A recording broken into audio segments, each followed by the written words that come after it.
நான் திரும்ப திரும்ப சொல்றது ஒண்ணுதான். சிவபெருமான வழிபடணும் அப்படின்னு நீங்க நினைக்கிறதே அவரோட அருளால தான். அவரோட அருள் இல்லைன்னா அந்த நினைப்பு கூட உங்க மனசுல வராது. நல்லா தெரிஞ்சுக்குங்க. இன்னொன்று, சிவபெருமானை பொறுத்தளவு தன்னை வழிபடுபவர்களுக்கு தான் நலன் செய்யணும், அவங்களுக்கு தான் இதெல்லாம் கொடுக்கணும், அவங்க கேட்டதெல்லாம் கொடுக்கணும் அப்படின்னு நினைக்கக்கூடிய சாதாரண சக்தி அல்ல. நல்லா தெரிஞ்சுக்கங்க.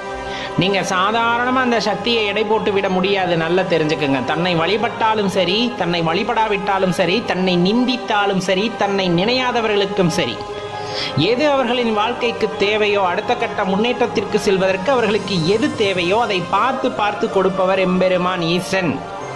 அவர்கிட்ட போய் நீங்க மடியேந்தி பிச்சை கேட்கணும்னு அவசியம் கிடையாது. அவர்கிட்ட போய் எனக்கு அதைத்தான்னு கேட்டு அவர் கொடுக்கணுங்கிற அவசியம் கிடையாது. உங்களுக்கு என்ன தரணும் அப்படிங்கிறது அவருக்கு நல்லா தெரியும். தர வேண்டிய நேரத்தில் அது யாராக இருந்தாலும் கொடுப்பார்.